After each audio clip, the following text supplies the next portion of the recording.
ನಮಸ್ತೆ, welcome to global updates Kannada.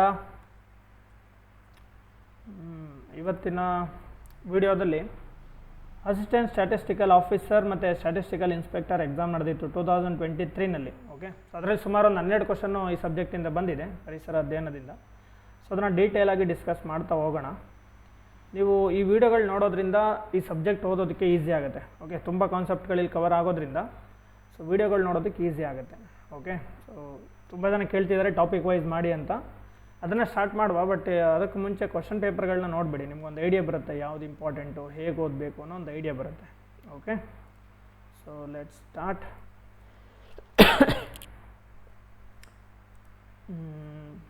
ಇದು March 19ನೇ ತಾರೀಕು ನಡೆದಿತ್ತು. ನಿಮಗೆ ವಿಡಿಯೋಗಳು ನೋಟಿಫಿಕೇಷನ್ ಅಪ್ಲೋಡ್ ಮಾಡಿದ ತಕ್ಷಣ ಬೇಕಂದರೆ ಸಬ್ಸ್ಕ್ರೈಬ್ ಮಾಡಿ, ಸೊ ಬೆಲ್ ಐಕನ್ ಮೇಲೆ ಕ್ಲಿಕ್ ಮಾಡಬೇಕು, ಗೊತ್ತಲ್ವಾ? ಸೊ ನೋಡಿ, ಫಸ್ಟ್ ಕ್ವಶನ್. ಭಾರತ ಸರ್ಕಾರವು ಡ್ಯಾಶ್ರಲ್ಲಿ ಗೋಧಿಗೆ ಕನಿಷ್ಠ ಬೆಂಬಲ ಬೆಲೆಗಳನ್ನು ಅಂದರೆ MSP ಬೆಲೆಗಳನ್ನು ಘೋಷಿಸಲು ಪ್ರಾರಂಭಿಸಿತು. ಇದನ್ನು ನಂತರದ ವರ್ಷಗಳಲ್ಲಿ ಇನ್ನೂ ಹಲವು ಬೆಳೆಗಳನ್ನು ಒಳಗೊಳ್ಳಲು ವಿಸ್ತರಿಸಲಾಯಿತು ಅಂತ ಕೇಳಿದ್ದಾರೆ. ಓಕೆ, ಸೊ ಇಲ್ಲಿ ಕ್ವಶನ್ ಏನು? MSP ಅಂದರೆ ಅಂತ ಗೊತ್ತಿರಬೇಕು. MSP ಯಾವಾಗ ಸ್ಟಾರ್ಟ್ ಆಯಿತು ಅಂತ ಕೇಳಿದ್ದಾರೆ, ಅಷ್ಟೇ ಸಿಂಪಲ್ ಕ್ವಶನು. ಸೊ ನಿಮ್ಗೆ MSP ಅಂದರೆ ಏನಂತ ಗೊತ್ತಿರಬೇಕು. MSP ಅಂದರೆ ನಾವು ಮಿನಿಮಮ್ ಸಪೋರ್ಟ್ ಪ್ರೈಸ್, ಕನಿಷ್ಠ ಬೆಂಬಲ ಬೆಲೆ ಅಂತ. MSP ಅಂದರೆ ಇಲ್ಲೇ ಕೊಟ್ಟಿದ್ದಾರಲ್ವ, ಸೊ ಕನಿಷ್ಠ ಬೆಂಬಲ ಬೆಲೆ ಅಂತ.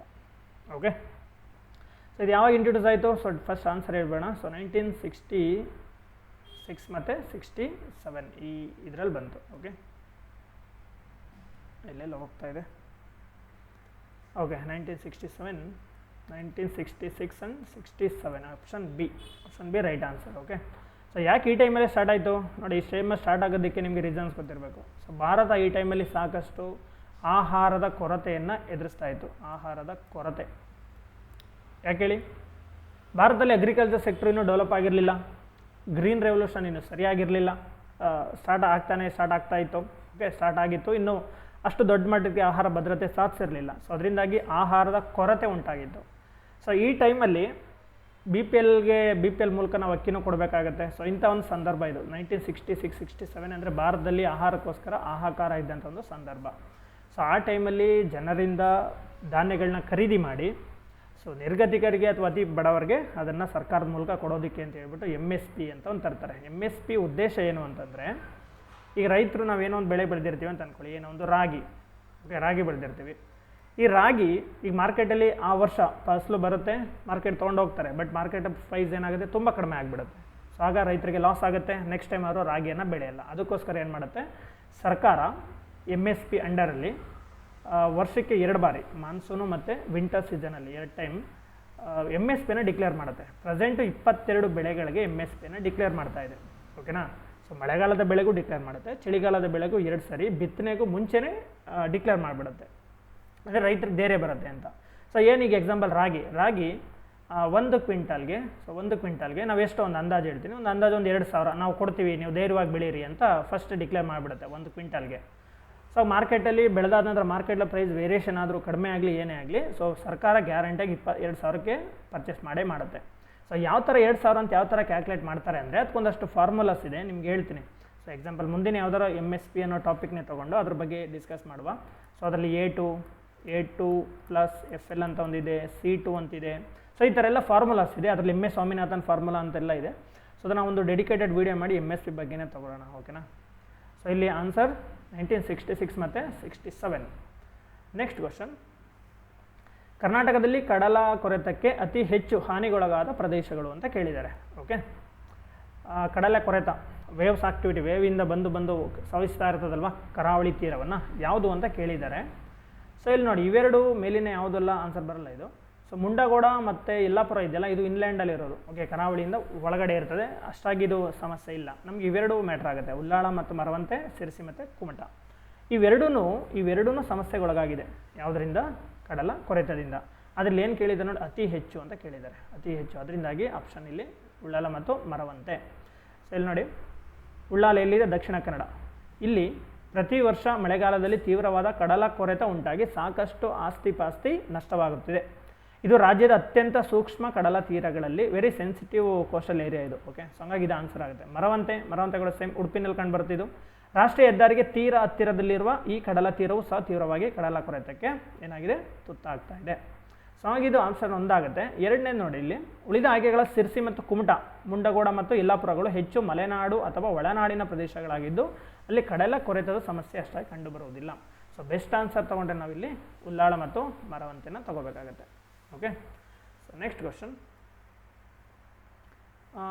ಭಾರತದಲ್ಲಿ ರೇಷ್ಮೆ ಕೃಷಿಯನ್ನು ಪ್ರೋತ್ಸಾಹಿಸಲು ಸರ್ಕಾರವು ಯಾವ ಯೋಜನೆಯನ್ನು ಯಾವುದು CSBA ಮೂಲಕ ಅನುಷ್ಠಾನಗೊಳಿಸಿದೆ ಅಂತ. ಸೊ ಭಾರತ ತಂದಿರೋದು ಇದು, ಅಂದರೆ ನ್ಯಾಷನಲ್ ಲೆವೆಲಿಂದ ಸೆಂಟ್ರಲ್ ಗೌರ್ಮೆಂಟ್ ತಂದಿರುವಂಥ ಒಂದು ಸ್ಕೀಮ್ ಇದು. ಸೊ ಇಲ್ಲಿ ಆ್ಯಕ್ಚುಲಿ ಇದು ಸುಮ್ಮನೆ ಎಲ್ಲ ಒಂದು ಫಾರ್ಮ್ ಮಾಡಿದರೆ ಒಂದು ಮಾತ್ರ ಕರೆಕ್ಟ್ ಆನ್ಸರ್ ಅಷ್ಟೇ ಇರೋದಿಲ್ಲಿ. ಸೊ ಇಲ್ಲಿ ನೋಡಿ, ಇಲ್ಲಿ ಹಾಕೊಂಡು ಇದನ್ನೆಲ್ಲ ಇಮೇಜ್ ನೋಡಿದ್ದು, supporting the development of sericulture ಅಂದ್ರೆ ಏನು, ರೇಷ್ಮೆ ಕೃಷಿ ಅಲ್ವಾ. ಸೊ ಸೆರಿಕಲ್ಚರ್ ಇಂಡಸ್ಟ್ರಿ ಸಿಲ್ಕ್ ಸಮಗ್ರ 2 ಸ್ಕೀಮ್ ಏನಾಗಿದೆ, ಇಂಪ್ಲಿಮೆಂಟ್ ಆಗಿದೆ. ಸಿಲ್ಕ್ ಸಮಗ್ರ ಅಂತ ಅಂದರೆ ಇದನ್ನೇನಂತ ಕೊಟ್ಟಿದ್ರೆ ಇಲ್ಲಿ ಸಮಗ್ರ ಇಲ್ಲೇ ಇದೆ ಅಲ್ವಾ. ಸೊ ಆಪ್ಷನ್ 3 ರೇಷ್ಮೆ ಸಮಗ್ರ ಅಂತ ಕೊಟ್ಟಿದ್ದಾರೆ. ಸೊ ಇದು ಆನ್ಸರ್ ಆಗುತ್ತೆ. ಸೊ ಫೇಸ್ 2ನಲ್ಲಿ ಬರ್ತಾ ಇದೆ ಸ್ಕೀಮು. ನೋಡಿ ಇಲ್ಲಿ ಏನೇನು ಇನ್ಫಾರ್ಮೇಷನ್ ಇದೆ, ಅಪ್ಲಿಫ್ಟ್ ಸಿಲ್ಕ್ ಫಾರ್ಮರ್ಸ್ ಅವ್ರಿಗೆ ಹೆಲ್ಪ್ ಮಾಡೋದಕ್ಕೆ ಅಂತ. ಸೊ ಈ ಥರ ಎಲ್ಲ ಒಂದು ಸ್ಕೀಮ್ ಸೆಂಟ್ರಲ್ ಗೌರ್ಮೆಂಟ್ ತಂದಿರುವಂಥ ಒಂದು ಸ್ಕೀಮ್ ಇದು. ಕರೆಂಟ್ ಅಫೇರ್ಸ್ ಡೈರೆಕ್ಟ್ ಕ್ವಶನ್ ಇದು. ಸೊ ಓಕೆ, ನೆಕ್ಸ್ಟ್ ನೋಡೋಣ. Next question. ಚಳುವಳಿಗಳು ಮತ್ತು ಅದರ ಲೀಡರ್ಸ್ ಯಾರು ಅದನ್ನ ಲೀಡ್ ಮಾಡಿದ್ರು ಅಂತ ಕೇಳಿದ್ದಾರೆ. ಓಕೆನಾ. ಸೊ ಚಿಪ್ಕೋ ಚಳುವಳಿ ನಿಮ್ಗೆ ಗೊತ್ತಿದೆ, ಪರಿಸರ ಸಂರಕ್ಷಣೆಗೆ ಸಂಬಂಧಪಟ್ಟಂಥ ದೇಶ ಸ್ವತಂತ್ರ ನಂತರದಲ್ಲಿ ಫಸ್ಟ್ ಟೈಮ್ ನಡೆದಂಥ ಚಳುವಳಿ. ಸ್ವತಂತ್ರ ಪೂರ್ವ ಬಿಷ್ಣೋಯ್ ಚಳುವಳಿ ಬರುತ್ತೆ, ಸ್ವತಂತ್ರ ನಂತರ ಚಿಪ್ಕೋ ಚಳುವಳಿ ಬರುತ್ತೆ. ಇದು ಯಾವಾಗ ನಡೀತು, 1973. ಬೇರೆ ಕಲರ್ ತಗೊಳ್ಳೋಣ. ಓಕೆ, ಸೊ 1973ನಲ್ಲಿ ನಡೀತು. ಎಲ್ಲಿ, ಉತ್ತರಾಖಂಡ್, ಚಮೋಲಿ ಮತ್ತು ಗರ್ವಾಲ್ ಅನ್ನೋ ಜಿಲ್ಲೆಗಳಲ್ಲಿ ನಡೀತು. ಸೊ ಇದು ಯಾರು ಇದು ಮುಂದಾಳತ್ವ ವಹಿಸ್ಕೊಂಡಿದ್ರು ಅಂತ ಕೇಳಿದ್ದಾರೆ. ಚಿಪ್ಕೋ ಚಳುವಳಿಗೆ ಚಾರು ಮಜುಮ್ದಾರ್ ಬರೋದಿಲ್ಲ. ಚಾರು ಮಜುಮ್ದಾರ್ ಯಾರು ಗೊತ್ತಾ, ನಕ್ಸಲ್ ಚಳುವಳಿಗೆ ಲೀಡ್ ಮಾಡಿದವರು ಇವರು, ಚಾರು ಮಜುಮ್ದಾರ್. ಇಲ್ಲೇ ಇದೆ ನೋಡಿ ಆನ್ಸರ್. ಚಿಪ್ಕೋ ಚಳುವಳಿ the great man Sunderlal Bahuguna ಇವರು ಬರ್ತಾರೆ ಚಿಪ್ಕೋ ಚಳುವಳಿಗೆ. ಈ ನಕ್ಸಲ್ ಚಳುವಳಿ, ನಕ್ಸಲಿಸಮ್ ಮೂವ್ಮೆಂಟು ವೆಸ್ಟ್ ಬೆಂಗಾಳಲ್ಲಿ ನಕ್ಸಲ್ ಬಾರಿ ಅನ್ನೋ ಏರಿಯಾದಲ್ಲಿ 1967 ಸ್ಟಾರ್ಟ್ ಆಗುತ್ತೆ. ಸೊ ಅಲ್ಲಿ ಚಾರು ಮಜುಮ್ದಾರ್ ಅವರು ಅದನ್ನು ಅಧ್ಯಕ್ಷತೆ ಲೀಡರ್ಶಿಪ್ನ ತೊಗೊಂಡಿರ್ತಾರೆ. ನರ್ಮದಾ ಬಚಾವೋ ಆಂದೋಲನ, ಇದು ನರ್ಮದಾ ನದಿ ಮೇಲೆ ಹಲವಾರು ಡ್ಯಾಮ್ ಕಟ್ಟೋಕ್ಕೆ ಅಂತ ಸರ್ಕಾರ ಪ್ಲ್ಯಾನ್ ಮಾಡುತ್ತೆ.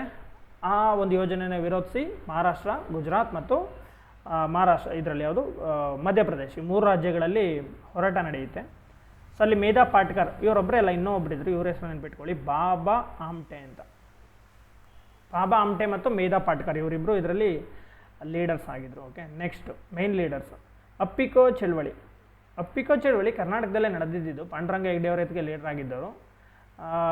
ಎಲ್ಲಿ ನಡೀತು ಅಂತಂದರೆ ನಮ್ಮ ಅಪ್ಪಿಕೋ ಚಳುವಳಿ ಅಂದರೆ ಏನು ಉತ್ತರಾಖಂಡಲ್ಲಿ ಚಿಪ್ಕೋ ಚಳುವಳಿ ನಡೀತಲ್ವ, ಅದೇ ಥರ ನಮ್ಮಲ್ಲೂ ಕೂಡ ಕರ್ನಾಟಕದಲ್ಲಿ ಶಿವಮೊಗ್ಗ, ಚಿಕ್ಕಮಗಳೂರು ಭಾಗದಲ್ಲೆಲ್ಲ ಪಶ್ಚಿಮಘಟ್ಟ ಶ್ರೇಣಿ ಅರಣ್ಯದ ಮರಗಳನ್ನ ಕಡಿಯೋದಕ್ಕೆ ಸರ್ಕಾರ ಗುತ್ತಿಗೆ ಕೊಟ್ಟಾಗ ಅದನ್ನು ವಿರೋಧಿಸಿ ಮರಗಳನ್ನ ತಬ್ಬಿಕೊಳ್ಳೋ ಮೂಲಕ ನಮ್ಮನ್ನು ಸಾಯಿಸಿ ಆನಂತರ ಮರ ಕಡ್ಕೊಂಡೋಗಿ ಅಂತ ಹೇಳೋದ್ರ ಮೂಲಕ ಚಳುವಳಿ ಸ್ಟಾರ್ಟ್ ಆಗುತ್ತೆ.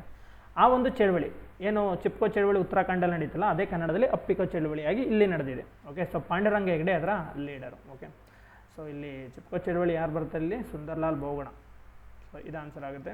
ನಕ್ಸಲ್ ಬಾರಿಗೆ ಇದು ಆನ್ಸರ್ ಆಗುತ್ತೆ. ನರ್ಮದಾ ಬಚಾವೋಗೆ ಆನ್ಸರ್ ಕೊಟ್ಟು ಮೇಧಾ ಪಾಟ್ಕರ್. ಅಪ್ಪಿಕೋ ಚಳುವಳಿ ಇದು ಕರೆಕ್ಟ್ ಇದೆ, ಪಾಂಡುರಂಗ ಹೆಗ್ಡೆ. ಓಕೆ, ಸೊ ಇಲ್ಲಿ ಇರೋದು ಕರೆಕ್ಟ್ ಆಗಿದೆ. ಓಕೆ, ಸೊ ಏನಾಗಿದೆ ಆನ್ಸರ್ ಇಲ್ಲಿ, ಎರಡನೇದಲ್ವಾ, ಸೊ ಎರಡನೇದು ಆನ್ಸರ್ ಆಗುತ್ತೆ. ನೆಕ್ಸ್ಟ್ ಕ್ವಶನ್ ನೋಡಿ. ವಾಯುಮಂಡಲದ ಇಂಗಾಲದ ಡೈಆಕ್ಸೈಡನ್ನು ಹಿಡಿದಿಡುವ ಮತ್ತು ದೀರ್ಘಕಾಲೀನ ಶೇಖರಣೆಗೊಳಿಸುವ ಪ್ರಕ್ರಿಯೆ. ನೋಡಿ, ಇದು ಒಳ್ಳೆ ಬ್ಯೂಟಿಫುಲ್ ಕಾನ್ಸೆಪ್ಟು, ಪ್ರತಿ ಬಾರಿ ರಿಪೀಟ್ ಆಗುತ್ತೆ. ಸೊ ಇಲ್ಲಿ ಆನ್ಸರ್ ಟಿಕ್ ಮಾಡೋದು ಕರೆಕ್ಟಾಗಿದೆ, ಕಾರ್ಬನ್ ಸಿಕ್ವೆಸ್ಟ್ರೇಷನ್ ಅಂತ.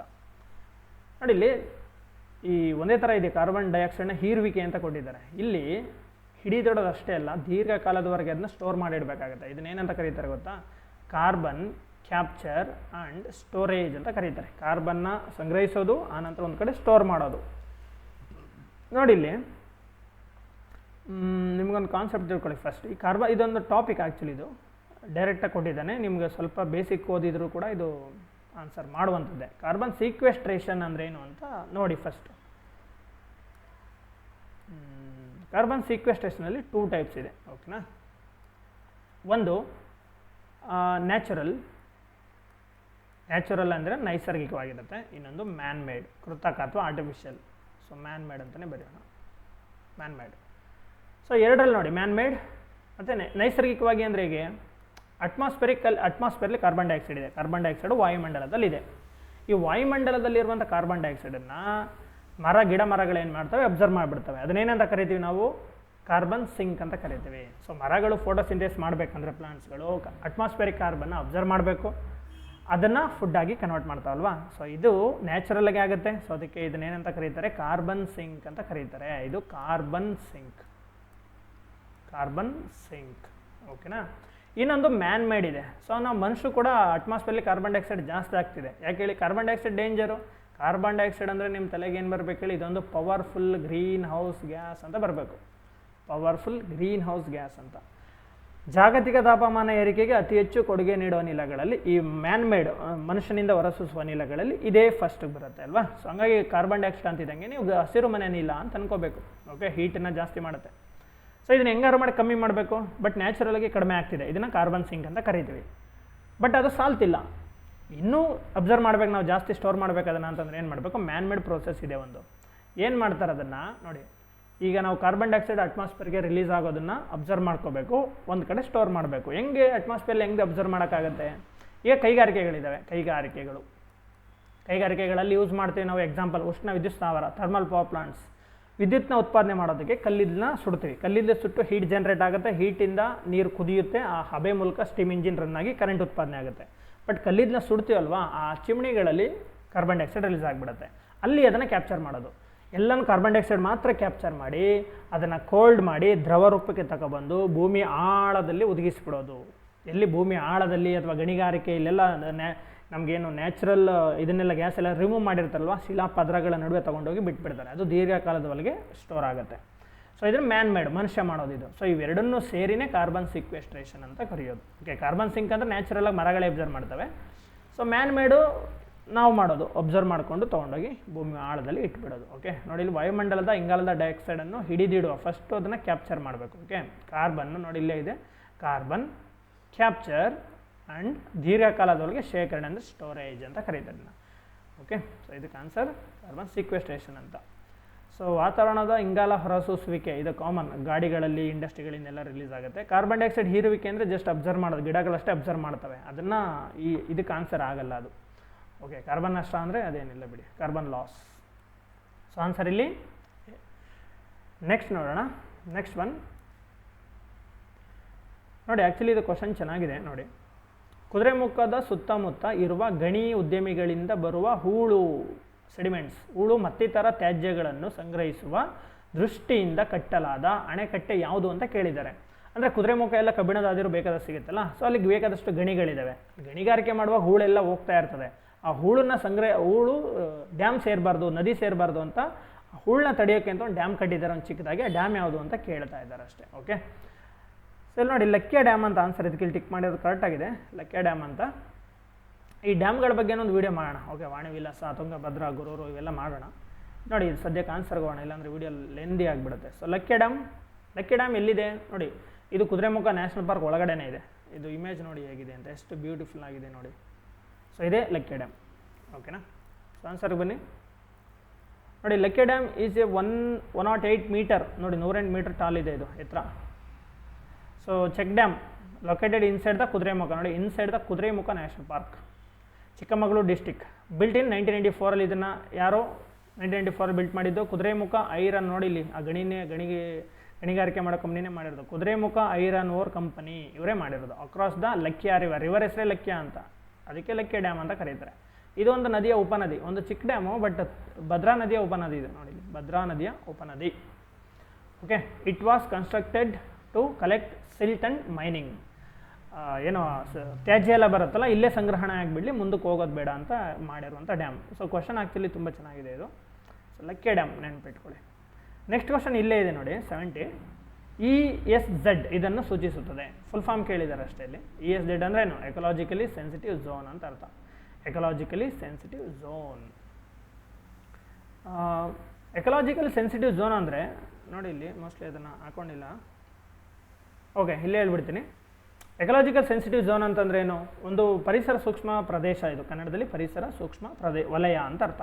ಏನೋ national park, wild life sanctuary ಇದೆಲ್ಲ ಇರುವಂಥ ಏರಿಯಾಗಳನ್ನ ಮತ್ತು ಅದ್ರ ಸುತ್ತಮುತ್ತಲಿನ ಏರಿಯಾಗಳನ್ನ ಎಕಲಾಜಿಕಲ್ ಸೆನ್ಸಿಟಿವ್ ಝೋನ್ ಅಂತ ಕರೀತಾರೆ. ಯಾಕೆಂದರೆ ಅದ್ರನ್ನ ಒಳಗಡೆ ಏನಿದೆ ನಮಗೆ ಹೈಯೆಸ್ಟ್ ಬಯೋಡೈವರ್ಸಿಟಿ, ವೈಲ್ಡ್ ಲೈಫ್ಗಳೆಲ್ಲ ಇರ್ತವೆ. ಸೊ ಅದಕ್ಕೆ ನಾವೇನು ಮಾಡಬಾರ್ದು, ತೊಂದರೆ ಕೊಡಬಾರ್ದಲ್ವ, ಅದಕ್ಕೆ ಸೆನ್ಸಿಟಿವ್ ಝೋನ್ ಅಂತ ಡಿಕ್ಲೇರ್ ಮಾಡ್ತಾರೆ. ಓಕೆನಾ? ಸೊ ESZ ಅಂದ್ರೇನು? ಪರಿಸರ ಸೂಕ್ಷ್ಮ ವಲಯ, ಎಕಲಾಜಿಕಲಿ ಸೆನ್ಸಿಟಿವ್ ಝೋನ್ ಅಂತ ಆನ್ಸರ್ ಇದಕ್ಕೆ. So next question. ಓಕೆ, ಇದು ಚೆನ್ನಾಗಿದೆ ಕ್ವಶನ್. KFC ಅಲ್ಲ, KFC ಎಲ್ರಿಗೂ ಗೊತ್ತಿರ್ತದೆ ಅಲ್ವಾ, ಬಟ್ ಇದು KFD. ಕ್ಯಾಸನೂರು ಅರಣ್ಯ ಕಾಯಿಲೆ ಅಂತ ಕರೀತಾರೆ, ಕ್ಯಾಸನೂರ್ ಫಾರೆಸ್ಟ್ ಡಿಸೀಸ್ ಅಂತ. ಓಕೆ, ಸೊ ಮೊದಲು ದಾಖಲಾಗಿದ್ದು ಕರ್ನಾಟಕದ ಈ ಕೆಳಗಿನ ಯಾವ ಜಿಲ್ಲೆಯಲ್ಲಿ ಅಂತ ಕೇಳಿದ್ದಾರೆ.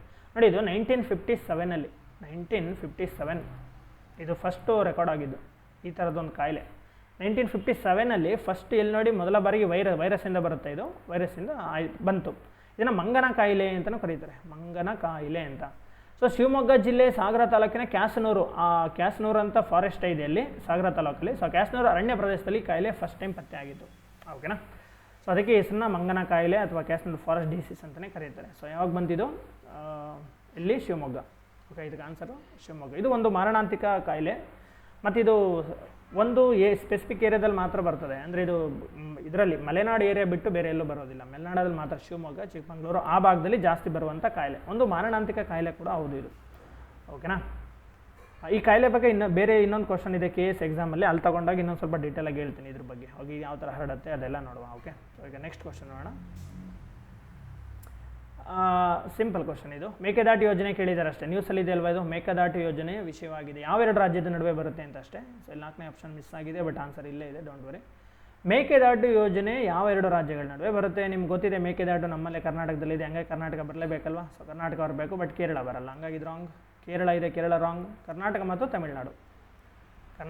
ತಮಿಳುನಾಡು ನಡುವಿನ ವಿವಾದ ತಾನೇ ಮೇಕೆದಾಟು ಯೋಜನೆ. ಮೇಕೆದಾಟು ಎಲ್ಲಿದೆ ಪ್ರಾಜೆಕ್ಟ್ ಹೇಳಿ ನೋಡುವ. ಮೇಕೆದಾಟು ಎಲ್ಲಿದೆ? ಅರ್ಕಾವತಿ ನದಿ ಕಾವೇರಿ ನದಿಯನ್ನು ಎಲ್ಲಿ ಸೇರುತ್ತಲ್ವ, ಅದನ್ನೇ ಮೇಕೆದಾಟು ಅಂತ ಕರೆಯೋದಲ್ವ. ಆ ಅರ್ಕಾವತಿ ನದಿ ಕಾವೇರಿ ನದಿಯ ಸೇರೋ ಜಾಗದಲ್ಲಿ ಡ್ಯಾಮ್ ಕಟ್ತಾ ಇದ್ದಾರೆ. ಡ್ಯಾಮ್ ಕಟ್ತಾ ಇರೋ ಉದ್ದೇಶ ಏನು ನೋಡಿ. ಫಸ್ಟು ಮೈನ್ ಅಬ್ಜೆಕ್ಟಿವ್ ಇರೋದು ಡ್ರಿಂಕಿಂಗ್ ವಾಟರ್ ಪರ್ಪಸ್ಸು. ಓಕೆ, ಇಲ್ಲಿ ಕೊಟ್ಟಿದೆ ನೋಡಿ, ರಿಸರ್ವೇರ್ ಏಮ್ಡ್, ಅದರ ಗುರಿ ಏನು, ಅದೇನು ಕಟ್ತಿದ್ದಾರೆ ಅಲ್ಲಿ, ಕಟ್ಟಕ್ಕೆ ಶುರು ಮಾಡಿಲ್ಲ, ಇನ್ನು ಪ್ಲ್ಯಾನಿಂಗು. NGTಯಿಂದ ಸೆಂಟ್ರಲ್ ಗೌರ್ಮೆಂಟಿಂದ ಪರ್ಮಿಷನ್ ಸಿಗ್ತಾ ಇದೆ, ಬಟ್ ತಮಿಳ್ನಾಡು ಅದಕ್ಕೆ ವಿರೋಧ ವ್ಯಕ್ತಪಡಿಸ್ತಾ ಇದೆ. ಸೊ ಏನಿದು drinking water. So Bengaluru city ಎಲ್ಲಿಗೆ? ಮೈನಾಗಿ ಬೆಂಗಳೂರು ಸಿಟಿಗೆ, ಬೆಂಗಳೂರು ಸಿಟಿ ಮತ್ತು ಅದರ ಸುತ್ತಮುತ್ತಿನ ಏರಿಯಾಗಳಿಗೆ ನೀರು ಕೊರತೆ ಇದೆ ಅಲ್ವಾ, ಯಾವುದು ಹತ್ತಿರದಲ್ಲಿ ರಿವರ್ ಸೋರ್ಸ್ ಇಲ್ಲ, ಅದಕ್ಕೋಸ್ಕರ ಅಲ್ಲಿ ಕುಡಿಯೋ ನೀರು ಜೊತೆಗೆ ಒಂದು 400 ಮೆಗಾವಾಟ್ ಇಲ್ಲೇ ಇದೆಯಲ್ಲ, 400 ಮೆಗಾವಾಟ್ ವಿದ್ಯುತ್ ಕೂಡ ಉತ್ಪಾದನೆ ಆಗುತ್ತೆ. ಬಟ್ ಪ್ರೈಮರಿ ರೀಸನ್ ಅದರಲ್ಲಿ ಡ್ರಿಂಕಿಂಗ್ ವಾಟರ್. ಓಕೆ, ಸೊ ಎಷ್ಟು ಸಾವಿರ ಕೋಟಿ ಯೋಜನೆ ನೋಡಿ ಇದು, 9,000 ಕೋಟಿಯ ಯೋಜನೆ ಇದು. ಓಕೆನಾ? ಅರ್ಕಾವತಿ ನದಿ ಕಾವೇರಿ ನದಿಯ ಸೇರೋ ಜಾಗ ಎಲ್ಲಿ ಬರುತ್ತೆ? ಇದು ಕನಕಪುರ ತಾಲೂಕಲ್ಲಿ ಬರುತ್ತೆ. ಕನಕಪುರ, ರಾಮನಗರ ಜಿಲ್ಲೆ ಕನಕಪುರ ತಾಲೂಕಲ್ಲಿ ಮೇಕೆದಾಟು ಹತ್ರನೇ ಬರುತ್ತೆ ಇದು. ಸೊ ಹಂಗಾಗಿ ಕರ್ನಾಟಕ ಮತ್ತು ತಮಿಳ್ನಾಡು ನಡುವಿನ ಸಿಂಪಲ್ ಕ್ವಶನ್ ಇದು. ನೀವು ಏನು ಒಳಗಡೆ ಡೀಟೇಲಾಗಿ ಕೇಳಿಲ್ಲ, ಡೈರೆಕ್ಟಾಗಿ ಕೇಳಿದ್ದಾನೆ. So next one 76. ಈ ಕೆಳಗಿನ ಯಾವ ಸಂಪ್ರದಾಯಗಳು ಮತ್ತು ಪ್ರೋಟೋಕಾಲ್ಗಳು, ಸಂಪ್ರದಾಯ ಅಂದರೆ ಕನ್ವೆನ್ಷನ್ಸ್ ಅಂತ, ಸಮ್ಮೇಳನಗಳು, ಇಲ್ಲಿ ಸಂಪ್ರದಾಯ ಅಂತ ಕೊಟ್ಟಿದ್ದಾನೆ, ಪ್ರೋಟೋಕಾಲ್ಗಳನ್ನು ಅವುಗಳ ವ್ಯಾಖ್ಯಾನಗಳೊಂದಿಗೆ ಸರಿಯಾಗಿ ಜೋಡಿಸಲಾಗಿದೆ. ಸೊ ಏನಂದರೆ ಏನಿಲ್ಲ ಇಲ್ಲಿ ನೋಡಿ, ಇಲ್ಲಿ ಕಾನ್ಫರೆನ್ಸ್ಗಳು ಅಥವಾ ಕನ್ವೆನ್ಷನ್ ಮತ್ತು ಅದರ ಉದ್ದೇಶ ಏನು, ಏನಕ್ಕೆ ನಡೀತು ಅಂತ, ಏನು ಉದ್ದೇಶ ಇಟ್ಕೊಂಡು ನಡೀತು, ಯಾವ ಕನ್ವೆನ್ಷನ್ಗೆ ಏನು ಉದ್ದೇಶ ಇತ್ತು ಅಷ್ಟೇ ಇಲ್ಲಿ ಕೇಳಿರೋದು. ಈ ಕ್ವಶನ್ನು ಫಿಕ್ಸ್ ಕ್ವಶನ್ನು ಬಂದೇ ಬರ್ತಾಯಿದ್ದು. ರಾಮ್ಸರ್ ಕನ್ವೆನ್ಷನ್ ವೆರಿ ಫೇಮಸ್, ನಿಮ್ಗೆ ಗೊತ್ತಿದೆ ರಾಮ್ಸರ್ ತಾಣಗಳು ಅಂತ, ಜೋಗು ಪ್ರದೇಶಗಳ ಸಂಬಂಧಪಟ್ಟಿದ್ದಲ್ವಾ, ವೆಟ್ಲ್ಯಾಂಡ್ಗೆ ಕೊಟ್ಟಿದ್ದಾರೆ, ಅದು ಕೊಟ್ಟಿದ್ದಾರೆ ಇಲ್ಲಿ ವೆಟ್ಲ್ಯಾಂಡ್ಸ್. ಸೊ ಇಲ್ಲಿಂದ ಇಲ್ಲಿಗೆ ಇದಕ್ಕೆ ರಾಮ್ಸರ್ ಕನ್ವೆನ್ಷನ್ ಅದು ಇದಕ್ಕೆ ಮ್ಯಾಚ್ ಆಗುತ್ತೆ, ಇಲ್ಲಿ ಇದಕ್ಕೆ ಮ್ಯಾಚ್ ಆಗಲ್ಲ. ಅಪಾಯಕಾರಿ ತ್ಯಾಜ್ಯಗಳು ಸಂಬಂಧಪಟ್ಟಿದ್ದು ಇದೆಲ್ಲ. ರಾಮ್ಸರ್ ಕನ್ವೆನ್ಷನ್ಗೆ ವೆಟ್ಲ್ಯಾಂಡ್ ಅಂತ ನೋಡಿ ಕನ್ನಡಕ್ಕೆ ಟ್ರಾನ್ಸ್ಲೇಟ್ ಮಾಡಿಲ್ಲ, ಇದು ಜೋಗು ಪ್ರದೇಶ ಅಂತ ಕೊಡೋದಕ್ಕೆ ವೆಟ್ಲ್ಯಾಂಡ್ ಅಂತಲೇ ಕೊಟ್ಟಿದ್ದಾರೆ. ನೆಕ್ಸ್ಟ್ ಒನ್ ಬೇಸಲ್ ಕನ್ವೆನ್ಷನ್ ನೋಡಿ, ಇದು ಫಸ್ಟ್ನೇದು. ಇದಕ್ಕೆ ಅಪಾಯಕಾರಿ ತ್ಯಾಜ್ಯಗಳ ಗಡಿಯಾಚೆಗಿನ ಚಲನಗಳ ನಿಯಂತ್ರಣ ಅಂತ. Okay, convention on control of transboundary movements of hazardous wastes ಅಂತ ಅದು ಕನ್ವೆನ್ಷನ್ನು. ಸೊ ಅದು ಬೇಸಲ್ ಕನ್ವೆನ್ಷನ್, ಬೇಸಲಲ್ಲಿ ನಡೆದಿದ್ದು, ಇದಕ್ಕೆ ಸಂಬಂಧಪಟ್ಟಿದ್ದು. Okay, next one Kyoto protocol very famous. Kyoto protocol ಇದು ಎಲ್ಲಿ ನಡೀತು ಗೊತ್ತಾ? COP 3ನಲ್ಲಿ ಆಗಿದ್ದು. ಕ್ಯೂಟೋ ಅನ್ನೋದು ಒಂದು city which is located in Japan. Okay, ಜಪಾನ್ಲಿರುವಂಥ ಇದೊಂದು ಸಿಟಿ. ಕ್ಯೂಟೋ ಪ್ರೋಟೋಕಾಲ್ ಏನಕ್ಕೆ ಸಂಬಂಧಪಟ್ಟಿದೆ? ಇಲ್ಲಿ ಕ್ಯೂಟೋ ಪ್ರೋಟೋಕಾಲ್ ಸಂಬಂಧಪಟ್ಟಿರೋದು ಗ್ರೀನ್ ಹೌಸ್ ಗ್ಯಾಸ್ ಕೊಟ್ಟಿದ್ದಾರೆ. ಕ್ಯೋಟೋ ಪ್ರೋಟೋಕಾಲ್ ಇಲ್ಲೇನು ಕೊಟ್ಟಿದ್ದಾರೆ, ವಸ್ತುಗಳು ಓಝೋನ್ ಪದರ ಅಂತ ಕೊಟ್ಟಿದ್ದಾರೆ, ಇದಕ್ಕೆ ಕೊಟ್ಟಿಲ್ಲ ಅಲ್ವಾ. ಸೊ ಕ್ಯೋಟೋ ಪ್ರೋಟೋಕಾಲ್ ಇದು ಏನಕ್ಕೆ ಸಂಬಂಧಪಟ್ಟಿದೆ ಅಂದರೆ ಗ್ರೀನ್ ಹೌಸ್ ಗ್ಯಾಸ್ ಕಡಿಮೆ ಮಾಡೋದಕ್ಕೆ ಅಥವಾ ಕ್ಲೈಮೇಟ್ ಚೇಂಜ್ ತಡೆಯುತ್ತಲ್ವ. ಗ್ರೀನ್ ಹೌಸ್ ಗ್ಯಾಸ್ ಕಡಿಮೆ ಆದರೆ ಕ್ಲೈಮೇಟ್ ಚೇಂಜ್ ಆಗೋದು ತಪ್ಪುತ್ತೆ. ಸೊ ಅದಕ್ಕೆ ಸಂಬಂಧಪಟ್ಟಿದ್ದು, ಇದಕ್ಕೆ ಎಕ್ಸಾಕ್ಟಾಗಿ ಆನ್ಸರ್ ಕೊಟ್ಟಿಲ್ಲ ಇಲ್ಲಿ, ಇದು ಆನ್ಸರ್ ಇದಕ್ಕೆ. ವೆಟ್ಲ್ಯಾಂಡ್ ಉಲ್ಟಾ ಕೊಟ್ಟಿದ್ದಾರಲ್ವಾ. So Kyoto protocol greenhouse gas ಸಂಬಂಧಪಟ್ಟಿದ್ದು. ನೆಕ್ಸ್ಟ್ ನೋಡಿ Montreal protocol. So Montreal protocol ಏನು, ಓಝೋನ್ ಸಂಬಂಧಪಟ್ಟಿದ್ದು, ಓಝೋನ್ ಲೇಯರ್. ಯಾವಾಗ ನಡೀತಾ ಹೇಳಿದ್ದು 1987, ವೆರಿ ಇಂಪಾರ್ಟೆಂಟು. ಬಟ್ ಜಾರಿಗೆ ಬಂದಿದ್ದು 2 ವರ್ಷ ಆದಮೇಲೆ 1989 ಇದು ಜಾರಿಗೆ ಬಂದಿದ್ದು.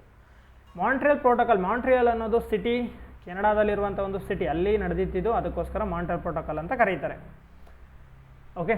ಸೊ ನೋಡಿ, ಇದು ಮಾಂಟ್ರಿಯಲ್ ಪ್ರೋಟೋಕಾಲ್ ಯಾಕೆ ಇಂಪಾರ್ಟೆಂಟ್ ಅಂದರೆ ವಿಶ್ವಸಂಸ್ಥೆಯ ಎಲ್ಲ ದೇಶಗಳು ಇದನ್ನು ಏನೋ ಅಂಗೀಕರಿಸಿರುವಂಥ ಏಕೈಕ ಯಾವ್ದಾದ್ರು ಒಪ್ಪಂದ ಇದೆ ಅಂದರೆ ಅದು ಇದೊಂದೇ, ಮಾಂಟ್ರಿಯಲ್ ಪ್ರೋಟೋಕಾಲ್ ಅಂತ. ಓಕೆನಾ, ವೆರಿ ಇಂಪಾರ್ಟೆಂಟು. ಓಝೋನ್ ಡೇ ಅಂತಲೂ ಕರಿತೀವಲ್ವ ನಾವು, ಸೆಪ್ಟೆಂಬರ್ 16ನ ಓಝೋನ್ ಡೇ ಅಂತಲೂ ಕರಿತೀವಿ. ಇದೆಲ್ಲ ಸಹಿ ಆದಂಥ ದಿನ ozone day. So Montreal protocol ಏನಕ್ಕೆ ಸಂಬಂಧಪಟ್ಟಿದೆ, ಓಝೋನ್ ಪದರವನ್ನು ಖಾಲಿ ಮಾಡುತ್ತೆ. ಇದು ಏನಂತ ತಪ್ಪು ಕೊಟ್ಬಿಟ್ಟಿದ್ದಾನೆ. ಸೊ ಓಝೋನ್ ರಿಲೇಟೆಡ್, ಓಕೆ, ಓಝೋನ್ಗೆ ಸಂಬಂಧಪಟ್ಟಿದ್ದು. ಓಝೋನ್ ಪದರವನ್ನು ಹಾಳು ಮಾಡುವಂತಹ ODSಗಳನ್ನ ಕಡಿಮೆ ಮಾಡಬೇಕು. ಇದು ಕ್ವಶನ್ ಆಗಿದೆ, ನೆನ್ಪಿಟ್ಕೊಳ್ಳಿ. ODS ಫಸ್ಟ್ ಎಲ್ಲಿ ಇಂಟ್ರೊಡ್ಯೂಸ್ ಆಯಿತು ಅಂತ. ODS ಅಂದರೆ ಓಝೋನ್ ಡಿಪ್ಲೀಟಿಂಗ್ ಸಬ್ಸ್ಟ್ಯಾನ್ಸಸ್ ಅಂತ, ಓಝೋನ್ ಪದರವನ್ನು ಕ್ಷೀಣಿಸುವ ಅಂಶಗಳು ಅಂತ ಕರೀತಾರೆ. ಈ ODSಗಳು ಅಂತಂದರೆ ಯಾವುದು, ಎಕ್ಸಾಂಪಲ್ ನೋಡಿ, CFC ನಿಮ್ಗೆ ಗೊತ್ತಿದೆ, ಅದು ಕ್ಲೋರೋಫ್ಲೋರೋಕಾರ್ಬನ್. BFC ಬ್ರೋಮೋಫ್ಲೋರೋಕಾರ್ಬನ್, ಕಾರ್ಬನ್ ಟೆಟ್ರಾಕ್ಲೋರೈಡ್ ಅಂತ ಬರುತ್ತೆ, ಹ್ಯಾಲೋನ್ಸ್ ಅಂತ ಬರ್ತದೆ. ಇವೆಲ್ಲ ODS ಅಂತ ಕರೀತಾರೆ, ಅಂದರೆ ಓಝೋನ್ ಪದರವನ್ನು ಹಾಳು ಮಾಡ್ತವೆ ಅಂತ. ಈ ODS ಅನ್ನು ಪಟ್ಟಿ ಇಂಟ್ರೊಡ್ಯೂಸ್ ಆಗಿದೆ ಫಸ್ಟ್ ಕ್ಯೋಟೋ ಪ್ರೋಟೋಕಾಲ್ನಲ್ಲೇ. Okay. So ozone Montreal protocol ಏನಕ್ಕೆ ಸಂಬಂಧಪಟ್ಟಿದೆ, ಕ್ಯೋಟೋ ಪ್ರೋಟೋಕಾಲ್ ಇದು. ಕ್ಯೋಟೋ ಪ್ರೋಟೋಕಾಲ್ ಇದು, ಈಗ ನಾನು ಹೇಳ್ತಾ ಇರೋದು Montreal protocol. So Montreal protocol ಏನಕ್ಕೆ ಸಂಬಂಧಪಟ್ಟಿದೆ ಅಂತಂದರೆ ಓಝೋನ್ ಪದರವನ್ನು ನಶಿಸುವ ಪದಾರ್ಥಗಳೇನಿದೆಯಲ್ಲ ಅದನ್ನು ರೆಡ್ಯೂಸ್ ಮಾಡಬೇಕು ಅಥವಾ ರಿಮೂವ್ ಮಾಡಬೇಕು ಅನ್ನೋದಕ್ಕೆ ಸಂಬಂಧಪಟ್ಟಿದೆ. ಓಕೆ. ಸೊ ಓಝೋನ್ ಪದರ ಖಾಲಿ ಮಾಡುತ್ತದೆ. ಇಲ್ಲಿ ಕನ್ನಡದಲ್ಲಿ ತಪ್ಪು ಕೊಟ್ಟಿದ್ದಾನೆ, ಇದೊಂದು ಸ್ಟೇಟ್ಮೆಂಟ್ ಕರೆಕ್ಟಾಗಿ ಮ್ಯಾಚ್ ಆಗಿದೆ. Kyoto protocol greenhouse gas ಸಂಬಂಧಪಟ್ಟಿದ್ದು, ಬಟ್ ಇಲ್ಲಿ ವೆಟ್ಲ್ಯಾಂಡ್ ಅಂತ ಕೊಟ್ಟಿದ್ದಾನೆ, ಇದು ರಾಂಗ್. ಬೇಸಲ್ ಕನ್ವೆನ್ಷನ್ನು ಇದಕ್ಕೆ ಸಂಬಂಧಪಟ್ಟಿದ್ದು, ಇದು ರಾಂಗ್. ರಾಮ್ ಸರ್ ಇದು ರಾಂಗ್. ಸೊ ಆನ್ಸರ್ ಇಲ್ಲಿ ಒಂದು ಮಾತ್ರ ಸರಿ. ಏನು ಕೊಟ್ಟಿದ್ದಾನೆ, ಆನ್ಸರ್ ಸರಿಯಾಗಿ ಕೊಟ್ಟಿಲ್ವಾ. ABC ಕೊಟ್ಟಿರುವ ಆಯ್ಕೆ ಮಾಡಿ ಸರಿಯಾದ ಉತ್ತರ ಅಂತ, ಕೇವಲ D ಮಾತ್ರ ಇಲ್ಲಿದೆ ಅಲ್ವಾ. ಸೊ ಕೇವಲ D ಮಾತ್ರ right answer. Okay. So next one, ಕ್ಯಾಸ್ನವ್ರು ಆಯ್ತಲ್ವಾ. ನೆಕ್ಸ್ಟ್, ಕರ್ನಾಟಕದಲ್ಲಿ ದುಬಾರೆ ಆನೆ ಶಿಬಿರ ಯಾವ ಜಿಲ್ಲೆಯಲ್ಲಿದೆ ನೋಡಿ. ನೀವು ಲಾಸ್ಟ್ ವೀಕು ಇಲ್ಲೊಂದು ಘಟನೆ ಆಯಿತು ನೋಡಿದ್ರ, ಕೊಡಗುನಲ್ಲಿರೋದು ಇದು, ಹಾಸನ ಅಲ್ಲ, ಕೊಡಗು. ಇತ್ತೀಚೆಗೆ ಒಂದು ಹುಡುಗಿ, ತಮಿಳ್ನಾಡು ಹುಡುಗಿಯವಳು, ಅರೌಂಡ್ ಒಂದು 33 ವರ್ಷದ ಒಂದು ಹೆಣ್ಮಗಳು, ಎರಡು ಆನೆಗಳು ಕುಸ್ತಿ ಆಡೋಕೆ ಹೋಗಿ ಈ ಹುಡುಗಿ ಮೇಲೆ ಬಿದ್ದು ಈ ಹುಡುಗಿ ಅಲ್ಲೇ ಡೆತ್ ಆಯಿತು. ಓಕೆ. ಟೂರಿಸ್ಟ್ ಪ್ಲೇಸ್ ಅದಲ್ವಾ, ಆನೆಗಳು ಮೇಲೆ ಓಡಾಡೋದು ಇದೆಲ್ಲ ಇರುತ್ತಲ್ಲಿ. ಬಟ್ ಅಲ್ಲಿ ಹೋಗಿದ್ರು, ಆನೆಗಳು ಕುಸ್ತಿ ಆಡ್ಕೊಬಂದು ಈ ಹುಡುಗಿ ಮೇಲೆ ಬಿದ್ದಿದೆ, ಈ ಹುಡುಗಿ ಡೆತ್ ಆಗಿದೆ. 32-33 ವರ್ಷದ ಹುಡುಗಿ. ಓಕೆ. ಸೊ ಮೊನ್ನೆ ನ್ಯೂಸ್ ಇದು, ಲಾಸ್ಟ್ ವೀಕ್ದು. ಸೊ ಕೊಡಗುನಲ್ಲಿದೆ ದುಬಾರಿ ಏನು ಆನೆಗಳನ್ನ ಪಳಗಿಸೋದಕ್ಕೆಲ್ಲ ಯೂಸ್ ಮಾಡ್ತಾರೆ ದುಬಾರೇನ. ಓಕೆನಾ. ಕೊಡಗುನಲ್ಲಿ ಕುಶಾಲನಗರ ಇದೆಯಲ್ಲೋ ಅಲ್ಲಿ ಬರುತ್ತೆ. ನೆಕ್ಸ್ಟ್ ಒನ್, ಅಣಬೆ ಯಾವುದಕ್ಕೆ ಸೇರಿದೆ. ಇದು ರಿಪೀಟ್ ಆಗ್ತಾನೆ ಇರ್ತದೆ ಕ್ವಶನ್, ಯಾಕೆ ಗೊತ್ತಿಲ್ಲ. ಇದು ಸಿಂಪಲ್ ಆಗಿರುತ್ತೆ. ಅಣಬೆ ಒಂದು ಶಿಲೀಂಧ್ರ, ಇದೊಂದು ಫಂಗಿ. ಓಕೆ. ಇದೊಂದು ಫಂಗಿ ಅಂದರೆ ಪ್ಲಾಂಟ್ ಅಲ್ಲ. ಓಕೆ, ಪ್ಲಾಂಟ್ ಅಲ್ಲ, ಇದು ಶಿಲೀಂಧ್ರ ಇದು. ಓಕೆ. ಸಾವಯವ ಅಂಶಗಳ ಮೇಲೆ ಮಾತ್ರ ಬೆಳೆಯುತ್ತೆ. ಪಾಚಿ ಅಂದರೆ ಏನು, ಪಾಚಿ ಅಂದರೆ ಆಲ್ಗೆ ಅಂತ ಕರೀತೀವಿ, ಇದೊಂದು ಪ್ಲಾಂಟ್. ಓಕೆ. ಪ್ಲಾಂಟ್ ಅಂದರೆ ಇದು ಫೋಟೋಸಿಂಥೆಸಿಸ್ ಮಾಡುತ್ತೆ. ಇದಕ್ಕೆ ಆನ್ಸರ್ ಅಣಬೆ ಯಾವುದಕ್ಕೆ ಸೇರುತ್ತೆ ಅಂದರೆ ಅಣಬೆ ಒಂದು ಶಿಲೀಂಧ್ರ, ಅದೊಂದು ಫಂಗಿ ಆಗಿರುತ್ತೆ. ಓಕೆ. ಸೊ ನೆಕ್ಸ್ಟ್ ನೋಡಿ, ಬ್ರಯೋಫೈಟ್ಸು ಮತ್ತು ಟೆರಿಡೋಫೈಟ್ಸ್ ಇವೆರಡು ಇಂಪಾರ್ಟೆಂಟ್ ಆಗುತ್ತೆ. ಎಕ್ಸಾಮಲ್ಲಿ ಇದು ಬ್ರಯೋಫೈಟ್ಸ್ನೇ ಬೇರೆ ಕಡೆ ಕೇಳಿದ್ದಾರೆ, ಹಂಗಾಗಿ ಇದು ಇಂಪಾರ್ಟೆಂಟು. ಬ್ರಯೋಫೈಟ್ಸ್ ಅಂದರೆ ಏನಂತ ನೋಡಿ ಇಲ್ಲಿ. ಸೊ ಬ್ರಯೋಫೈಟ್ಸ್ ಆರ್ ನಾನ್ ವ್ಯಾಸ್ಕ್ಯುಲಾರ್, ನೆನ್ಪಿಟ್ಕೊಳ್ಳಿ. ಇದೊಂದು ನಾನ್ ವ್ಯಾಸ್ಕ್ಯುಲಾರ್ ಆ್ಯಂಡ್ ಲ್ಯಾಂಡ್ ಪ್ಲಾಂಟ್ಸ್ ಅಂತ. ವ್ಯಾಸ್ಕ್ಯುಲಾರ್ ಪ್ಲಾಂಟ್ಸ್ ಅಂದರೆ ಅಂತ ಬರುತ್ತೆ, ಅಂದರೆ ವಾಹಕ ಅಂಗಾಂಶ ಸಹಿತ ಸಸ್ಯಗಳು ಅಂತ. ವ್ಯಾಸ್ಕ್ಯುಲಾರ್ ಅಂತಂದ್ರೆ ಏನು, ಝೈಲಮ್ ಮತ್ತು ಫ್ಲೋಯಮ್ ನಾಳಗಳು ಏನಿರ್ತಿಲ್ಲ ಆ ಪ್ಲಾಂಟ್ಸ್ನೆಲ್ಲ ವ್ಯಾಸ್ಕ್ಯುಲಾರ್ ಪ್ಲಾಂಟ್ಸ್ ಅಂತ ಕರೀತಾರೆ. ಓಕೆ. ಇದು ನಾನ್ ವ್ಯಾಸ್ಕ್ಯುಲಾರ್ ಪ್ಲಾಂಟ್ಸ್. ಈ ಪ್ಲಾಂಟಲ್ಲಿ ಝೈಲಮ್ ಇರಲ್ಲ, ಫ್ಲೋಯಮ್ ಇರಲ್ಲ. ಓಕೆ. ನಾನ್ ವ್ಯಾಸ್ಕ್ಯುಲಾರ್. ಮತ್ತು ಇದು ಲ್ಯಾಂಡ್ ಪ್ಲಾಂಟ್ಸ್ ಅಂದರೆ ಏನು, ಭೂಮಿ ಮೇಲೆ ಮಾತ್ರ ಬೆಳೆಯುತ್ತೆ, ನೀರಲ್ಲಿ ಬೆಳೆಯಲ್ಲ ಅಂತ. ಓಕೆ.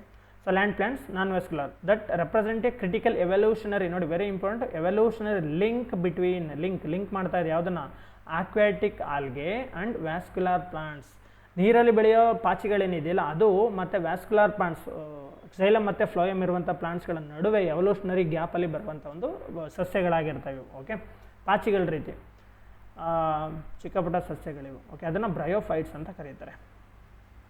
ನೋಡಿ ಇಲ್ಲಿ, known as the amphibians of the planet plant Kingdom ಅಂತ ಕರೀತಾರೆ. ಅಂದರೆ ಸಸ್ಯ ಸಾಮ್ರಾಜ್ಯದಲ್ಲಿ ಇದನ್ನು ಉಭಯವಾಸಿಗಳು ಅಂತ ಕರೆಯಲಾಗುತ್ತೆ, ಎರಡು ಕಡೆ ಕಂಡು ಬರ್ತವೆ ಅಂತ. ಅಂದರೆ ಎವಲ್ಯೂಷನರಿ ಪಾತಲ್ಲಿದೆ, ನೀರಿಂದ ಭೂಮಿಯಾಗಿ ಬರುವಂಥ ಮಧ್ಯದಲ್ಲಿ ಬರುತ್ತೆ ಇದು.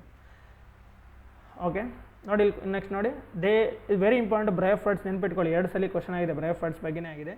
ದೇ ಲಿವ್ ಇನ್ ಸಾಯಿಲ್, ಇವು ಮಣ್ಣಲ್ಲಿ ಕಂಡು ಬರ್ತವೆ, ಬಟ್ ಡಿಪೆಂಡ್ ಆನ್ ವಾಟರ್, ಮಣ್ಣಲ್ಲಿ ಬೆಳೆದ್ರು ವಾಟರ್ ಮೇಲೆ ಡಿಪೆಂಡ್ ಆಗಿದೆ. ಫಾರ್ ಸೆಕ್ಷುವಲ್ ರಿಪ್ರೊಡಕ್ಷನ್, ಸಂತಾನೋತ್ಪತ್ತಿ ಮಾಡಬೇಕಂದಿದ್ದಕ್ಕೆ ನೀರು ಬೇಕೇ ಬೇಕು, ಬಟ್ ಬೆಳೆಯೋದೆಲ್ಲಿ, ಇದು ಭೂಮಿ ಮಣ್ಣಲ್ಲಿ ಅಂತ. ಓಕೆ, ಇದು bryophytes, non vascular land plants. ಇನ್ನೊಂದು ಟೆರಿಡೋಫೈಟ್ಸ್ ಅಂತ ನೋಡಿ, ಇಲ್ಲಿ pteridophytes are seedless, very important, ಬೀಜಗಳಿರೋದಿಲ್ಲ, ಸೀಡ್ಲೆಸ್ ವ್ಯಾಸ್ಕ್ಯುಲರ್ ಪ್ಲಾಂಟ್ಸ್. ಇದು ವ್ಯಾಸ್ಕ್ಯುಲರ್, ಸೆಲಮ್ ಮತ್ತು ಫ್ಲೋಯಮ್ ಇರುತ್ತೆ. That first appeared in during the Palaeozoic era ಅಂತ ಬರ್ತದೆ ತುಂಬ ಹಿಂದೆ. ಸೊ ಅಲ್ಲಿ ಫಸ್ಟ್ ಟೈಮ್ ಇದು ಅಪಿಯರ್ ಆಗಿತ್ತು ಅಂತ ಒಂದು ಪ್ಲಾಂಟು, ಬಟ್ ಇದು ಸೀಡ್ಲಿ ಇರೋದಿಲ್ಲ, ಬಟ್ ಇದು ವ್ಯಾಸ್ಕ್ಯುಲರ್ ಪ್ಲಾಂಟು. ಟೆರಿಡೋಫೈಟ್ಸ್ ವ್ಯಾಸ್ಕ್ಯುಲರು, ಬ್ರಯೋಫೈಟ್ಸು ಏನೋ ಅದು ನಾನ್ ವ್ಯಾಸ್ಕ್ಯುಲರ್ ಪ್ಲಾಂಟ್ ಆಗಿರುತ್ತೆ.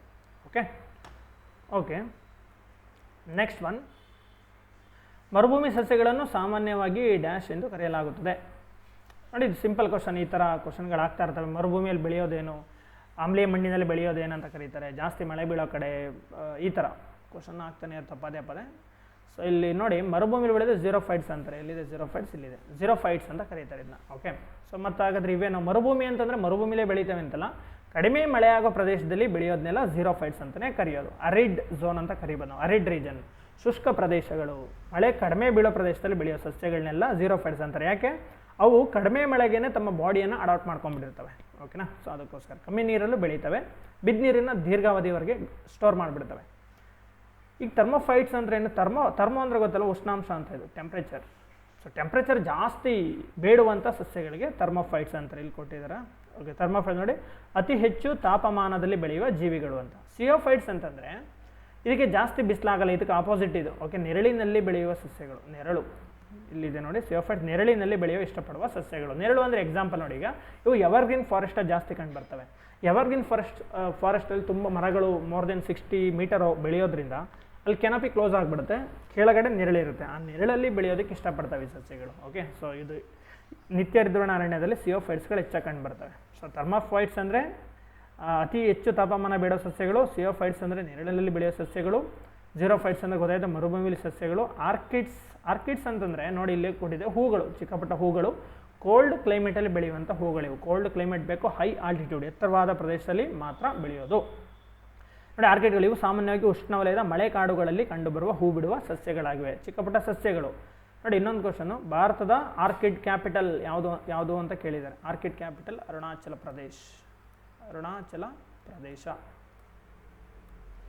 ಸೊ ಭಾರತದ ಆರ್ಕಿಡ್ ರಾಜಧಾನಿ, ಆರ್ಕಿಡ್ ಕ್ಯಾಪಿಟಲ್ ಆಫ್ ಇಂಡಿಯಾ ಯಾವುದು ಅಂದರೆ ಅರುಣಾಚಲ ಪ್ರದೇಶ. ಇಲ್ಲಿ ತುಂಬ ವಾಣಿಜ್ಯಾತ್ಮಕವಾಗಿ ಬೆಳೆಯಲಾಗುತ್ತೆ ಇದನ್ನು, ಈ ಥರ ಆರ್ಕಿಡ್ ಹೂಗಳನ್ನ, ಫ್ಲವರ್ಗಳು, ಕಲರ್ಫುಲ್ ಫ್ಲವರ್ಸ್ ಆಗಿರ್ತಾಯಿವೆ. ಓಕೆನಾ, ಅದು ಬಿಟ್ಟರೆ ನಿಮಗೆ ಇನ್ನೊಂದು ಆಕ್ಸಿಲೋಫೈಟ್ಸ್ ಅಂತಲೂ ಬರುತ್ತೆ, ಇದು ಒಡಿಶಾದಲ್ಲಿ ಎಕ್ಸಾಮ್ ಆಗಿತ್ತು, ಅಲ್ಲಿ ಕೇಳಿದ್ದ, ನಮ್ಮ ಸ್ಟೇಟಲ್ಲಿ ಸೇಮ್ ಎಕ್ಸಾಮ್ ಇದನ್ನು ಕಾಪಿ ಮಾಡಿದ್ದೆ ಎಕ್ಸಾಮ್. ಆಕ್ಸಿಲೋಫೈಟ್ಸ್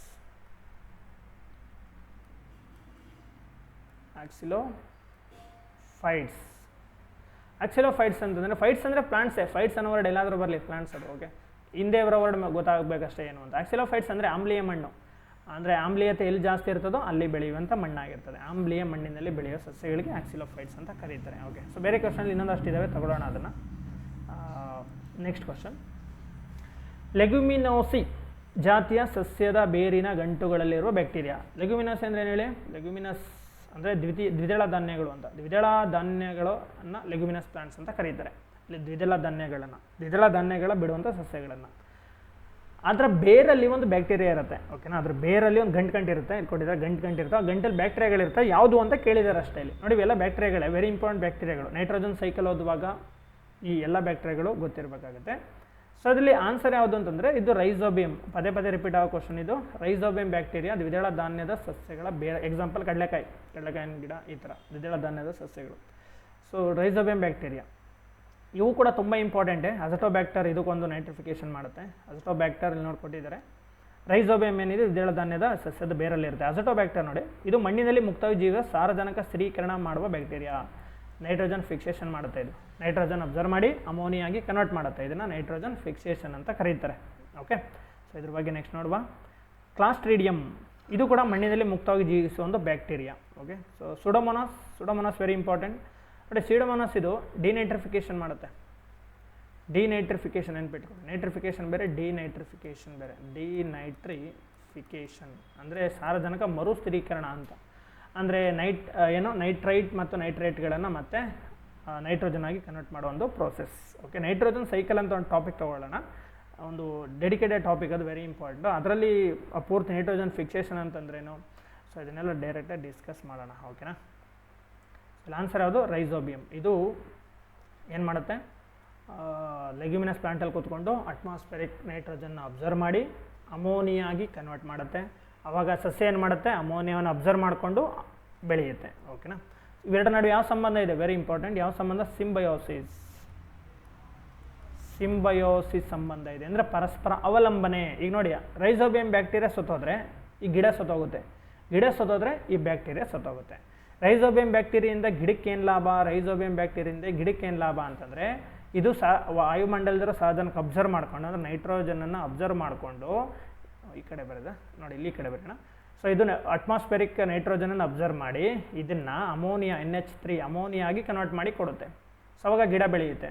ಈ ಗಿಡದಿಂದ ಬ್ಯಾಕ್ಟೀರಿಯಾಗೆ ಏನು ಲಾಭ ಅಂತಂದರೆ, ಫುಡ್ ತಯಾರು ಮಾಡಿದಾಗ ಆ ಫುಡ್ಡನ್ನು ಇದು ತಿನ್ನುತ್ತೆ, ಅಂದರೆ ನ್ಯೂಟ್ರಿಯೆಂಟ್ಸ್ ಅಲ್ವಾ. ಸೊ ಆ ಫುಡ್ ತಿಂದು ಬದುಕಿರುತ್ತೆ, ಜೊತೆಗೆ ಗಿಡದಲ್ಲೇ ಬದುಕೋದ್ರಿಂದ ಇದಕ್ಕೆ ಆವಾಸ ಸ್ಥಾನ ಕೂಡ ಸಿಕ್ಕಿರುತ್ತೆ. ಸೊ ಇಬ್ಬರಿಗೂ ಲಾಭ ಇದೆ. ಇದನ್ನೇ ಸಿಂಬಯೋಸಿಸ್ ಅಂತ ಕರೀತಾರೆ. ಇದರಲ್ಲಿ ಗಿಡ ಸತ್ತೋದ್ರೆ ಬ್ಯಾಕ್ಟೀರಿಯಾ ಸಾಯುತ್ತೆ, ಬ್ಯಾಕ್ಟೀರಿಯಾ ಸತ್ತರೆ ಗಿಡ ಸಾಯುತ್ತೆ. ಇಂಥ ಸಂಬಂಧವನ್ನು ಸಿಂಬಯೋಸಿಸ್ ಅಂತ ಕರೀತಾರೆ. ನೆಕ್ಸ್ಟ್ ಕ್ವಶನ್ ನೋಡಿ, ಓಝೋನ್ ಪದರವು ಯಾವ ಗೋಳದಲ್ಲಿ ಕಂಡುಬರುತ್ತದೆ? ಇದು ಸಿಂಪಲ್ ಕ್ವಶನ್. ಇದು ಓಝೋನ್ ಲೇಯರ್ ಬಗ್ಗೆ ಕೇಳಿದ್ದಾರೆ, ಎಲ್ಲಿದೆ ಅಂತ ಕೇಳಿದ್ದಾರೆ ಅಷ್ಟೇ. O3. ಸೊ ನೋಡಿ, ಭೂಮಿ ಮೇಲೆ, ಸೊ ಭೂಮಿ ಅಂತ ತೊಗೊಂಡ್ರೆ, ಭೂಮಿ ಮೇಲೆ ನೀವು ಭೂಮಿ ಮೇಲ್ಮೈಯಿಂದ ಎತ್ತರಕ್ಕೆ ಹೋದಂತೆ, ಭೂಮಿ ಮೇಲ್ಮೈಯಲ್ಲಿ ಹಿಂಗೆ ಎತ್ತರಕ್ಕೆ ಹೋಗ್ತಾ ಅದು ಬೇರೆ ಬೇರೆ ವಲಯಗಳನ್ನ ಕ್ಲಾಸಿಫೈ ಮಾಡಿದ್ದಾರೆ. ಸೊ ಏನಂತ ಮಾಡಿದ್ದಾರೆ? ಫಸ್ಟ್ ಒನ್ ಟ್ರೋಪೋಸ್ಪಿಯರ್ ಅಂತ ಕರೀತಾರೆ ಇದನ್ನ. ಸೆಕೆಂಡ್ ಒನ್ ಸ್ಟ್ರಾಟೋಸ್ಪಿಯರ್, ಇದು ಮೆಸೋಸ್ಪಿಯರ್, ಇದು ಥರ್ಮೋಸ್ಪಿಯರ್, ಇದು ಆಕಾಶದ ಕಡೆಗಿರೋದು ಎಕ್ಸೋಸ್ಪಿಯರ್ ಅಂತ ಕರೀತಾರೆ ಇದನ್ನ. ಓಕೆನಾ, so troposphere, stratosphere, mesosphere, thermosphere, exosphere. ಇದ್ರ ನಡುವೆ ಥರ್ಮೋಸ್ಪಿಯರ್ ಇದೆಯಲ್ಲ, ಇದರ ನಡುವೆ ಓಝೋನ್ ಇನ್ನೊಂದಿದೆ, ಅಯೋನೋಸ್ಪಿಯರ್ ಅಂತಲೂ ಬರುತ್ತೆ. ಇದ್ರ ನಡುವೆನೇ ಬರುತ್ತೆ, ಥರ್ಮೋಸ್ಪಿಯರ್ ನಡುವೆ ಅಯೋನೋಸ್ಪಿಯರ್. ಅಯಾನುಗಳಿರ್ತವೆ. ಅಯಾನ್ಸ್ ಅಂದ್ರೆ ಏನು? ಪಾಸಿಟಿವ್ಲಿ ನೆಗೆಟಿವ್ಲಿ ಚಾರ್ಜ್ ಪಾರ್ಟಿಕಲ್ಸ್ ಆಗಿರ್ತವೆ. ಓಕೆ, ರೇಡಿಯೋ ವೇವ್ಸ್ನ ಭೂಮಿ ಕಡೆಗೆ ರಿಫ್ಲೆಕ್ಟ್ ಮಾಡ್ತಾವಲ್ವಾ, ಸೊ ಅದು ಇಲ್ಲಿ ಬರ್ತವೆ. ಸೊ ಥರ್ಮೋಸ್ಪಿಯರ್ ಏನಿದೆಯಲ್ವಾ, ಸೊ ಇಲ್ಲಿ ಅದರ ನಡುವೆ ಅಯೋನೋಸ್ಪಿಯರ್ ಇದೆ, ಅಯಾನುಗಳು ಕಂಡು ಬರ್ತವೆ. ಇಲ್ಲಿ ಓಝೋನ್ ಎಲ್ಲಿದೆ ಅಂತ ಕೇಳಿದ್ದಾರೆ ಅಷ್ಟೇ. ಇಲ್ಲಿ ಕ್ವಶನ್, ಓಝೋನ್ ಎಲ್ಲಿದೆ? 1ನೇ ಲೇಯರ 2ನೇ ಲೇಯರ? ಓಝೋನ್ ಇರೋದು ಸ್ಟ್ರಾಟೋಸ್ಪಿಯರ್ ಇಲ್ಲಿ. ಸೊ ಓಝೋನ್ ಇಲ್ಲಿ ಕಂಡು ಬರ್ತದೆ. ಓಝೋನ್ ಲೇಯರ್ ಇರುವಂಥ ಜಾಗ ಸ್ಟ್ರಾಟೋಸ್ಪಿಯರ್. ಇದು ಗುಡ್ ಓಝೋನಾ ಬ್ಯಾಡ್ ಓಝೋನಾ? ಇದು ಗುಡ್ ಓಝೋನ್, ವೆರಿ ಇಂಪಾರ್ಟೆಂಟ್. ಇದೊಂದು ಗುಡ್ ಓಝೋನ್. ಇದು ಇರೋದ್ರಿಂದ ನಮಗೆ ಸೂರ್ಯನಿಂದ ಬರುವಂಥ UV ರೇಸ್ನ ಇದು ಅಬ್ಸರ್ವ್ ಮಾಡಿ ಭೂಮಿ ಮೇಲೆ ಜೀವಿಗಳು ಬದುಕೋದಕ್ಕೆ ಸಹಾಯ ಆಗಿದೆ. ಇನ್ನೊಂದು ಓಝೋನ್ ಇದೆ, ಆ್ಯಕ್ಚುಲಿ ಇಲ್ಲಿ ಬರುತ್ತೆ, ಅದು ಟ್ರೋಪೋಸ್ಫೇರಿಕ್ ಓಝೋನ್ ಅಂತ ಕರೀತಾರೆ. ಇಲ್ಲಿ ಬರುತ್ತೆ, ಅದನ್ನ ಏನಂತ ಕರೀತಾರೆ ಅಂದರೆ ಗ್ರೌಂಡ್ ಲೆವೆಲ್ ಓಝೋನ್ ಅಂತ ಕರೀತಾರೆ. ಗ್ರೌಂಡ್ ಲೆವೆಲ್ ಓಝೋನ್ ಇದು ನೀವು ಪೊಲ್ಯೂಷನ್ ಓದುವಾಗ ಇದ್ರ ಬಗ್ಗೆ ಓದಬೇಕು. ಇದು ಆ್ಯಕ್ಚುಲಿ ಸೆಕೆಂಡ್ರಿ ಪೊಲ್ಯೂಟೆಂಟ್, ಇದು ದ್ವಿತೀಯ ಮಲಿನಕಾರಕ ಆಗಿರುತ್ತೆ. ಸೊ ಮಾನವನ ಪೊಲ್ಯೂಷನಿಂದಾಗಿ ಇದು ರೆಡಿ ಆಗುತ್ತೆ. ಸೊ ಹಂಗಾಗಿ ಇದು ಬ್ಯಾಡ್ ಓಝೋನ್ ಅಂತ ಕರೀತಾರೆ. ಬ್ಯಾಡ್ ಓಝೋನ್, ಪರಿವರ್ತನಾ ಮಂಡಲ ಕನ್ನಡದಲ್ಲಿ ಇದು ಟ್ರೋಪೋಸ್ಫಿಯರ್. ಅಂದರೆ ಇಲ್ಲಿರೋದು ಬ್ಯಾಡ್ ಓಝೋನು, ಪೊಲ್ಯೂಟೆಂಟ್ ಇದೊಂದು. ಇಲ್ಲಿರೋದು ಸ್ಟ್ರಾಟೋಸ್ಫಿಯರಲ್ಲಿ ಇದೆಯಲ್ಲ, ಈ ಓಝೋನ್ ಗುಡ್ ಓಝೋನ್, ಯಾಕೆಂದರೆ ಇದರಿಂದ ಭೂಮಿ ಮೇಲೆ ಜೀವಿಗಳು ಬದುಕೋದಕ್ಕೆ ಸಹಾಯ ಆಗಿದೆ, UV ರೇಸ್ ಎಲ್ಲ ಅಬ್ಸರ್ವ್ ಮಾಡಿಬಿಡುತ್ತೆ ಅಂತ. Okay, so next one. Okay, ಇಷ್ಟು ಕ್ವಶನ್ನು ಯಾವ ಎಕ್ಸಾಮಲ್ಲಿ ಬಂದಿತ್ತು? ASO ಮತ್ತು ನೋಡಿ ಇಷ್ಟು ಕ್ವಶನು ಅಸಿಸ್ಟೆಂಟ್ ಸ್ಟ್ಯಾಟಿಸ್ಟಿಕಲ್ ಆಫೀಸರ್ ಮತ್ತು ಸ್ಟ್ಯಾಟಿಸ್ಟಿಕಲ್ ಇನ್ಸ್ಪೆಕ್ಟರ್ ಒಟ್ಟಿಗೆ ಆಗಿತ್ತು ಎಕ್ಸಾಮ್ ಇದು. ಈ ಎಕ್ಸಾಮಲ್ಲಿ ಇಷ್ಟು ಕ್ವಶನ್ಗಳು ಈ ಸಬ್ಜೆಕ್ಟಿಂದ ಬಂದಿದೆ. ಓಕೆನಾ, ಸೊ ಹೇಗೆ ಅನ್ನಿಸ್ತು ವಿಡಿಯೋ ಕಮೆಂಟ್ ಮಾಡಿ ತಿಳಿಸಿ. ಸೊ ಮುಂದಿನ ವೀಡಿಯೋಗಳಲ್ಲಿ ಬೇರೆ ಬೇರೆ ಎಕ್ಸಾಮಿಗೆ ಸಂಬಂಧಪಟ್ಟಂತೆ ಅನಲೈಸ್ ಮಾಡೋಣ. ನಿಮಗೆ ಬೇರೆ ಯಾವುದಾದ್ರೂ ಸಬ್ಜೆಕ್ಟು ಅಥವಾ ಯಾವುದಾದ್ರೂ ಕ್ವಶನ್ ಪೇಪರ್ ಅಥವಾ ಕ್ವಶನ್ ಇದ್ದರೂ ಸಹ ನನಗೆ ಕಮೆಂಟಲ್ಲಿ ತಿಳಿಸಿ. ಅಥವಾ ನೀವೊಂದು ಕೆಲಸ ಮಾಡಿ, ನಿಮ್ಗೆ ಯಾವುದಾದ್ರೂ ಕ್ವಶನ್ನು ಅಥವಾ ಯಾವುದಾದ್ರೂ ಟಾಪಿಕ್ ಎಕ್ಸ್ಪ್ಲೈನ್ ಮಾಡಬೇಕು ಅಂತಂದರೆ ಈ ನಂಬರ್ ಕೊಡ್ತೀನಿ, ಈ ನಂಬರ್ಗೆ ನನಗೆ ಕ್ವಶನ್ ಕಳಿಸ್ಕೊಡಿ. ಓಕೆನಾ, ಏನು ನಂಬರ್ ಅಂತಂದರೆ